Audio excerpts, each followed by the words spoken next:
Hey guys, Jack here bringing you a full video guide on how to record HD PC gameplay and also how to split out your audio channels. If you're new to recording PC games, this video will help you out immensely. You'll only have to watch it once and you can always come back to it if you need to. I've kept this as concise as possible and left out any waffle or meaningless chat. And before I start, I wanted to say there are other ways to record PC games. You don't have to follow this way, but in my opinion, it's the absolute best setup for recording and gaming on a single PC. Now, when I started doing YouTube, it was really important to me to be able to get the best quality footage whilst at the same time maintaining a good frame rate in multiplayer games, because if you play on PC, you know that if you've got low frame rate, it puts you at a big disadvantage and it makes the game unplayable. It's not a nice experience, and it also makes the footage itself choppy. So it was very important to me to find the best recording solution that I possibly could. I've gone through all the software: Fraps, Dxtory, MSI Afterburner, Playclaw, Bandicam, literally all of them. I've tried them all. So at the moment, all of my stuff, DayZ, Battlefield 3, I record it all from this PC, the same PC that I'm gaming on. I get very good FPS and I get very good quality video. So I'm going to show you guys from start to finish, no BS, how to set it all up. We're also going to be looking at the last part of the video at audio and how to split out your audio as well. So if you want to get into recording PC gameplay, this video is for you. Right, so let's talk about software. I'm going to be as quick as possible here. I don't want to keep you guys, I'm sure you've got lots of stuff to do. The best software to use on PC for capturing gameplay from a single PC is Dxtory. Hands down, Dxtory is what you need, okay? If you want to get Dxtory, you can try a free version of it, but the free version is limited. It doesn't have all the options, whatever. You get a watermark as well. But let me tell you, Dxtory is definitely worth your money. It costs £29, English pounds that is, which I think works out to about $60 or $70, something like that. Maybe even cheaper than that. But yeah, Dxtory is worth your money. The guy that made Dxtory, I salute you. I don't know who you are, but thank you. It's got so many features for audio and for video, for codecs. There really is no competition. It also gives you the best frame rate when you're recording it of all the programs that I've tested. So Dxtory, you want to download it, you want to buy it, and you want to install it. Now, I'm not going to show you how to install things because that's ridiculous, but I'll show you what Dxtory looks like. So when you load Dxtory for the first time, you've got all these tabs at the top and you've got some little things at the bottom here. Again, I'm going to show you how to set this up as quickly as possible.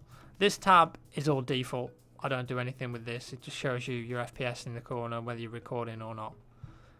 The folder tab is important. This is the box that shows Dxtory where you want to record your files, okay? When you load it for the first time, there won't be anything in this box. It will be completely blank, but you can see here I've got a folder. So any videos that I record are going to be in that folder at the moment. F new wasteland. I'm not very good at naming folders, as you can see. So if you want to add a folder, you just click the little green add folder button there. Search for somewhere, make a new folder, test. Click OK. Now once you've done that, it will say 0 megabytes a second here, and this is the speed at which the video is going to write out on your hard drive. Okay, now to record gameplay on PC, when you're talking about games like Battlefield 3, Modern Warfare, DayZ, you know, modern games that people like to play and they like to watch on YouTube, you need a good PC. And by a good PC, I mean a quad-core processor or better, from within like the last 3 years. So like an Intel Sandy Bridge processor, like the 2500K, or if you've got higher than that, that's great. i5, i7, they work great. Or an AMD Bulldozer quad core, You can use some of the older AMD quad cores, but you'll get better performance if you've got a more modern one. What's also important is, of course, your graphics card. You need good frames per second, and also your hard drive, which is very, very important for Dxtory. You need a good hard drive, and by good hard drive, I mean at least a 7200 RPM hard drive, SATA 3. If your motherboard supports that, and if your hard drive supports that, that's good. Now, you need a write speed of at least 70 to 80 megabytes a second to be able to record 720p at 30 FPS without any lag, okay? If you've got a slow hard drive, you won't notice a difference on your game when you're recording, but when you watch the video back, it's going to be laggy because it's going to be dropping under 30, 24 FPS, it's going to be stalling, it's going to look bad basically. So you need a fast hard drive. Now, assuming you've got a fast hard drive, this little number here is, like I said, the speed that it's going to write at. So to get an approximation of your hard drive speed, you just press this little benchmark button here, okay? Now I'm going to add a different folder because at the moment I'm recording on that hard drive, and if I run a test on that hard drive it's going to take ages. So if I just remove this folder, I'm going to add one on the F drive instead, where I'm not recording to, so we'll go with BF3. Click the benchmark, 1000, click run, and that will do a little test on that hard drive. Okay, that's pretty good. So we've gone with 176 megabytes a second on that hard drive. So that's good enough for 1080p at 60 FPS, that write speed. So that's an option for you. If you've got a fast hard drive, you can record at more than 30 FPS if you want to do slow motion stuff in games, because that is the only thing that 60 FPS is good for. If you're uploaded to YouTube, all YouTube videos are at 30 FPS at the moment. So you only need to record at 60 FPS if you're going to be doing slow motion stuff. Okay, right. So once you've got that folder sorted and you've confirmed that you've got at least 70 to 80 megabytes a second, you can move on. This tab is your hotkeys. I used to use F8 to stop and start recording. If you want to take a screenshot, you can use F12. Now this video tab, this is probably the most important tab that you're going to use in Dxtory. Now before you do anything in this tab, I need you to go and download the Lagarith lossless codec. Now you can get that at this website, lags.leetcode.net/codec.html. The link to this will be in the description, so you can just copy and paste it, whatever. Once you're on this page, you need to download the Lagarith installer. Get that one there. Download it, install it. Once you've installed it, you're going to have to close Dxtory. So close that down, and then you're going to have to open it again, like so. Now once it's back open, you go on the video tab and click this little video codec thing here, and this will give you a load of options for your codec. You can see the Dxtory video codec is the default one.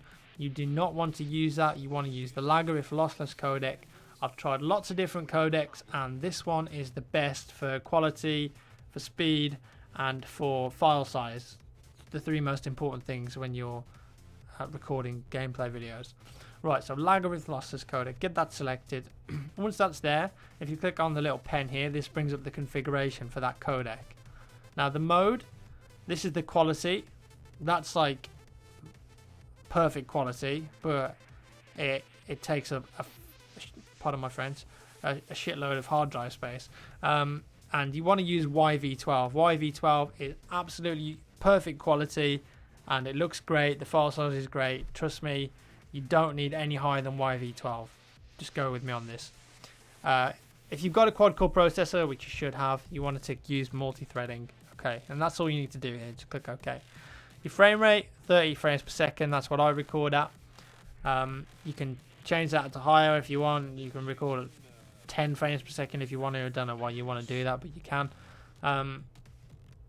Now down here, your output, your file output, if you're recording a video, you want to make sure that that's ticked. If you're live streaming, which is something that Dxtory can also do, which I'm not going to cover in this video, maybe in another one, you want to tick direct show output. You can have both of these ticked at the same time, so if you want to stream and record, you can do that, but for now we just want the file output ticked.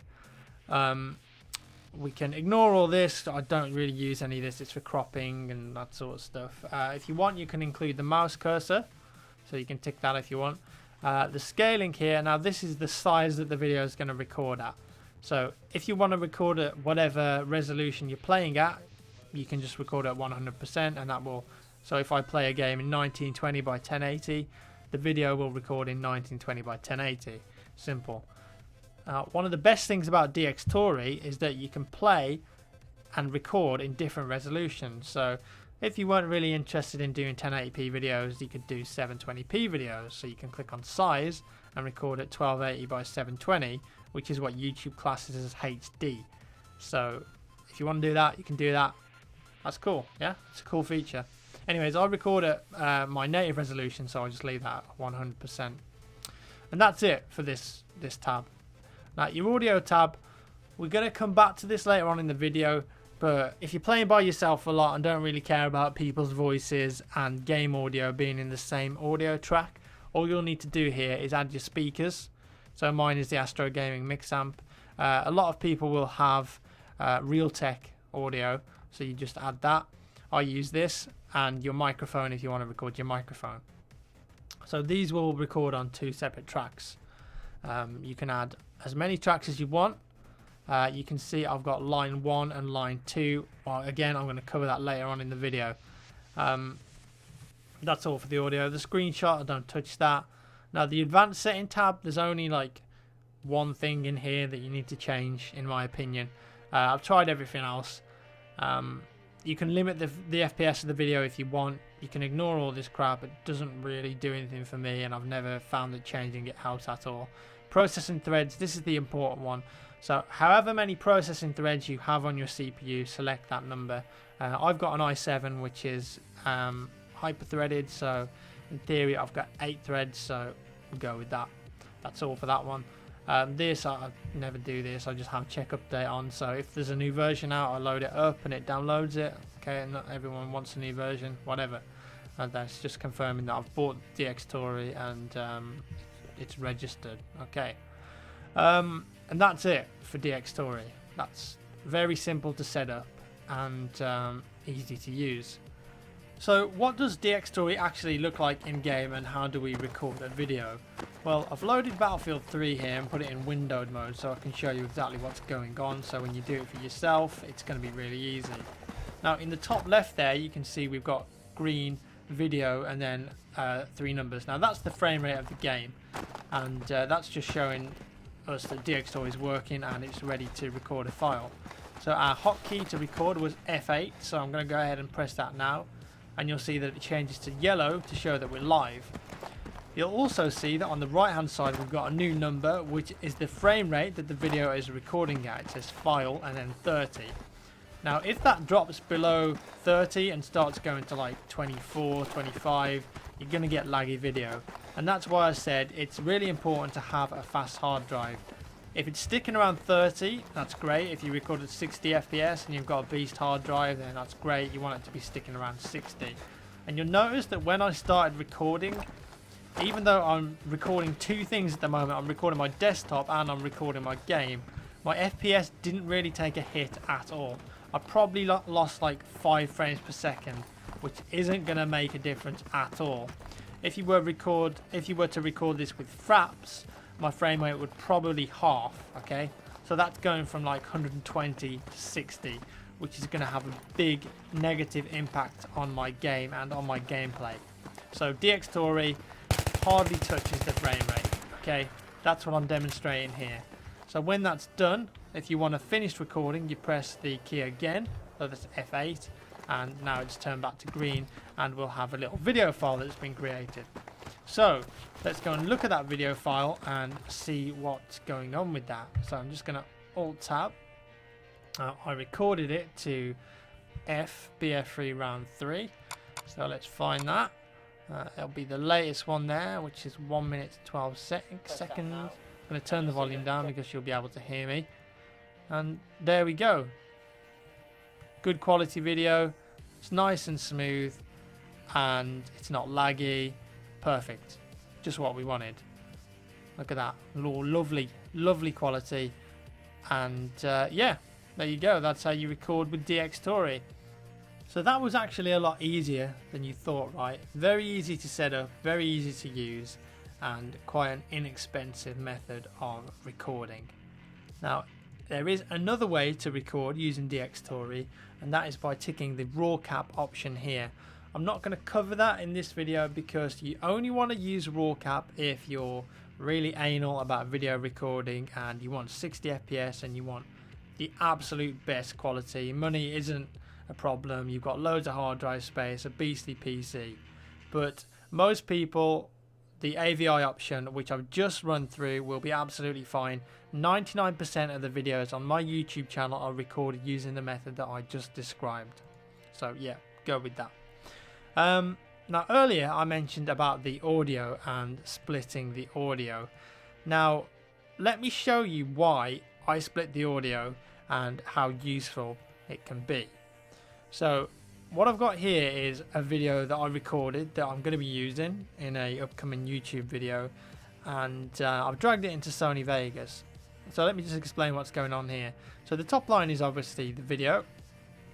Down below that we've got the game audio and the Skype audio together in one channel. So if I just take the volume down of the other ones, you'll see if I play it. We're not all watching the exits. Like somebody's not got this staircase at the back. I've got the staircase. You got that. Okay, so Nice. as you heard there, the audio and the game audio, sorry, the Skype audio and the game audio is together. So there we've got Paul speaking, then there's Gunfire, then there's me speaking, then Frankie. So it's all tied into one. But what if you're playing the game with your mates and you were to fire a rocket at a plane in the sky that was 300 meters away and you get a kill, okay? But at the same time, you've got your mate who's on TeamSpeak with you screaming his head off. Sort of ruins the clip. Some people might say it doesn't, some people say it does. But you want to use it in a montage with music in the background, and you can't really use it because it's just got your mate screaming in the background. Well, that's why I separate the audio, because it just makes things a whole lot easier.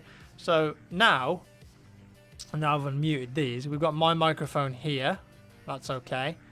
Game and Skype audio there. We'll turn the volume down on that, right? Now let's listen back. So here. Like somebody's not got this staircase at the back. I've got the back staircase. I've got the staircase. There's Frankie. You got that. Okay. So let's look at this. There's me. There's Skype. So if we turn Skype down and just play back this here. I've got the back staircase. There we go. So then you just heard the game audio, but you didn't hear Paul. We're not all watching the exits. And Frankie. Like somebody's not got this staircase at the back. I've got the back staircase. There we go. So the Skype audio is completely separate to the game audio on these two tracks. So that means that this kill that I got here, not that it was that impressive, but if I wanted to use it in the montage, it wouldn't have anyone speaking in the background. And I can turn down my microphone there as well. So there, we've just got the game audio. That's great. So that means that I can remove people's voices and I can chop and change them, for example. So say that I wanted Paul to say this like a bit earlier, I could do that. I could take out his voice here and put it closer to where he said that, so it's a bit more streamlined. It makes the clip a bit more snappy. So let's listen now. We're not all watching the exits. Like somebody's not got this staircase at the back. Okay, so there's not a gap there this time. Not that that's an amazing example, but you get the point. It means that you can edit the audio, you can edit people's voices, put them closer together, delete them completely if you want to. So that's how useful this can be. So how do you actually set this up? Well, it's done with a program called Virtual Audio Cable, which is available here. It's you can get a free trial, but the free trial has got like an audio repeater on it that says like free trial like every 30 seconds or something, which you don't want. You can buy this. I think it's $30, $25 to $50 depending on which version that you get. Again, it's well worth your money. This program is brilliant and it's saved a lot of videos for me. So when something cool's happened in Battlefield 3 but my mate was talking, I can just delete his voice, still have the game audio, and it looks cool, it sounds great. So yeah, I would purchase this if you're serious about video editing and getting into YouTube. So once that's downloaded, you want to make sure you install the right version. If you've got 64-bit, install the 64-bit setup. If you've got 32-bit operating system, install that one. So nice and easy. Once you've installed, you want to go ahead and restart your PC. Once you've restarted, come back to this folder and go to x64 or x86, depending on which sort of operating system you have. I've got 64-bit operating system, so I'm going to go in here. Now, in this folder, you're going to see these 4 files. The first thing you want to do is click on vcct-lpan.exe. Open that, and it'll bring up something that looks like this. Now, from what I can remember, you only have 1 cable set when you install this the first time. But basically, you want to have two cable sets. So feel free to copy my settings here, put 2, copy the numbers. You can just pause the video and just bang them all in. Once you've done that, you want to click set, and then you should have 2 cables here instead of just 1. Okay, so they should be the same setup that I've got here. Restart your PC. Once you've restarted your PC, you should check that this is working. So if you right click on the volume button down here and go to playback devices, if you scroll down, you're now going to see line 1 and line 2 in here. They'll also be in your recording one as well, but we don't need those. We need playback, line 1 and line 2. So that means that it's worked. Okay, so how do you actually use line 1 and line 2? Well, to set them up, you have to go back to the VAC folder and go to the x64, x86, whatever operating system you have again. And in here, we need to run 2 instances of audiorepeater.exe. Okay, now you have to do this every time you want to record. There's no quick way of setting this up. You just have to run this. You don't have to do the first bit where you set the cables. You just have to run these 2 EXEs every time. Now, once you've run 2 instances of them, oh, by the way, you can like pin that to your taskbar or to your desktop if you want. That way you wouldn't have to go to the folder every time. So I could right click and pin to taskbar, whatever, or make a shortcut. Anyways, to set these up, we need wave in on the first one as line 1 and wave out as your speakers. So like I said earlier, mine's the Astro Gaming USB mix amp. Yours will probably be Realtek or whatever sound card you have. On the second one, we want line 2 and then speakers again. Okay, so it's like that. The only things you need to change in here are the total buffer and the buffers. These are the settings that I use. They work great for me. So just feel free to copy these. 105, like that. So we've got line 1 speakers 105, line 2 speakers 105. I don't change any of this stuff. Once you're sure that's correct, click start on both of these, and this will create a virtual cable for your speakers. So we've got line 1 speakers, line 2 speakers, right? The next step is to make sure that we've got line 1 selected as your audio source. So if you go down to your speakers, right click, playback devices, you want to go to line 1, right click on it, set as default device and set as default communication device, and then click OK. You also want to make sure that if you click on mixer, this here is selected as line 1. Now you can see that that's actually working. So once that's done, we then need to set as Skype or Ventrilo audio, whatever that may be, as line 2. So it's separate. So on Skype, you go to Tools, Options, Audio Settings, Speakers, and we're going to set this to line 2. And click Save. Okay, right, that's done. Now, if you use something like Ventrilo, go to Setup and select the output device as line 2. And you can do this for TeamSpeak, for Mumble, whatever chat program you use. Just make sure that your output device is on line 2 and not line 1, because line 1 is going to be your game audio. Okay, so once that's all set up, you've got line 2 as your chat program, line 1 as your primary. So make sure that's set there, line 1. You're good to go. That's it. So now, if you load Dxtory back up, you want to make sure that in the audio sources, you've got line 1 and line 2, as well as speakers and microphone, okay? So to add these, I'm going to assume that you've not added them yet. Just click the plus twice. We'll go on the third one. Make sure line 1 is selected. You don't need these ones at the bottom. Those ones are the recording devices. You want the ones at the top here, playback. So line 1 for 3 and line 2 for 4. So now Dxtory is recording speakers, microphone, line 1 and line 2. So that's going to give us the setup that I showed you earlier with the 4 audio tracks in Sony Vegas. And that means that you're going to be able to split your audio out and completely separate your communication audio from your game audio, which is extremely useful, as I just demonstrated. And that's pretty much it, guys. If you've got an okay gaming PC with a decent hard drive, you can record 720p and 1080p HD footage of your gameplay without any lag and record it, upload it to YouTube, do whatever you want with it. As for rendering goes, because I know some people are going to ask in the comments or send me PMs, so I thought I'd chuck it in at the end here. There's really nothing special. I normally use Sony Vegas. Sometimes I use After Effects, but it's mainly Sony Vegas. And I'll show you my settings now. A couple of tips for you. You want to always make sure that you disable resampling. To do that for an individual clip, you click on the video track, right click, go to Properties, and make sure Disable Resample is selected. Now, a lot of people actually click on this and go through each individual one, which takes ages if they've got a lot of cuts. A quick way to do this is to double tap D on your keyboard, and it changes your mouse into like this little box rectangle thing. Then you want to hold down left click and select just the video tracks.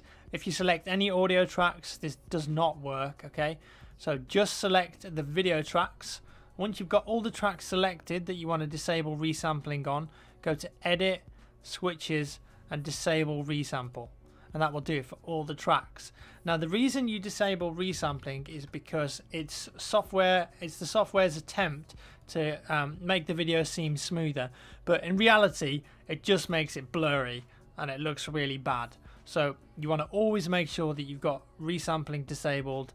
In Premiere and After Effects, it's called frame blending, and I think it's an option just before you go to render. But if you're using Sony Vegas, make sure you do that.